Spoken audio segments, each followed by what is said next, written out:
On en vient maintenant au style de danse. Alors vous allez voir que le mot style, il y a un certain abus de langage là-dessus.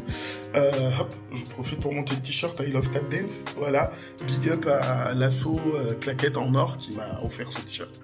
Le style de danse, ça nous permet souvent, la plupart du temps, de définir de quoi on parle. D'accord?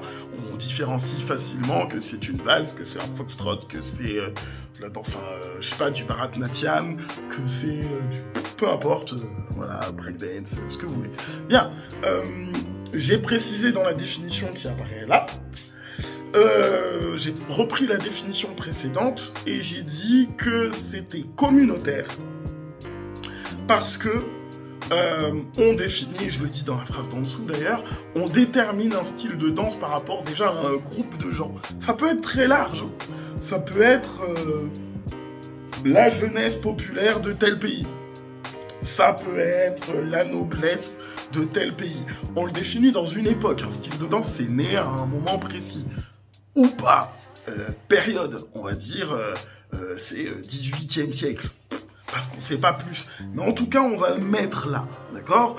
Un style de danse né au cours du XVIIIe siècle, on va pas dire que c'est né au 5e siècle avant Jésus-Christ, d'accord? Donc, c'est précisé aussi dans le temps, c'est précisé géographiquement, ça peut être large comme ça peut être très précis.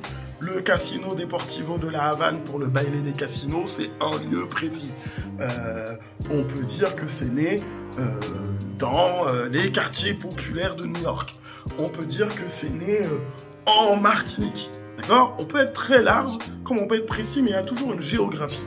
Ensuite, on peut mettre un contexte social dans la description de la création d'un style de danse. J'ai dit jeunesse populaire. On peut dire les esclaves de tel endroit ont créé ça. Le tap dance, c'est la rencontre des esclaves noirs des États-Unis et des travailleurs engagés irlandais. Et du coup, le mélange a donné des styles de danse qui, en évoluant, ont fini par donner le tap dance.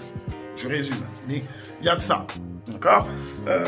Et tout ça, ça donne un ensemble de mouvements qu'ils font peut-être naturellement, mais qui sont redondants, et ça va être des bases, puisque ça va déterminer ce que les gens, à partir de quoi ils vont partir pour décrire ce style de danse-là, et je précise bien que la somme de ces bases crée une singularité. Alors, je vais être précis là-dessus. Vous pouvez trouver une base, un mouvement de base, qui sera commun à plein de styles de danse, que ce soit par l'hérédité logique ou par l'inspiration. D'accord. Mais ce qui va différencier au niveau des bases, c'est l'ensemble, c'est la somme précise des bases qui va faire que c'est ce style de danse-là et pas un autre. Même si ça se ressemble, le son cubano, on peut, quand on ne sait pas trop, avoir l'impression que c'est de la salsa, mais ça en est pas. Du casino, pardon. Mais ça en est pas. Pourquoi? Parce que il y a des bases différentes, il y a des trucs communs, il y a des trucs différents. Peut-être dans le rythme, dans la posture, dans plein de choses, d'accord? Donc, c'est la somme des bases. Ensuite, j'en viens aux abus de langage. Pourquoi? Parce que souvent, on va dire, c'est le style machin, le style ceci. Je donne l'exemple, l'indie hop style Savoy, d'accord? Alors, c'est bien qu'on l'utilise, mais en fait, on parle d'un courant. Et je me dis, en gros, le courant, l'ensemble de base est le même. C'est le même style de danse. Mais parce que la communauté est différente, peut-être que l'époque est différente, peut-être que le lieu est différent, peut-être que le contexte social est différent, ou le même, mais en tout cas, la communauté est légèrement différente. Ça peut être juste un peu plus précis, ça peut être totalement une autre communauté, mais ils vont mettre un peu d'eux dedans. Et ça va créer un courant parce que des gens vont le reprendre, d'accord?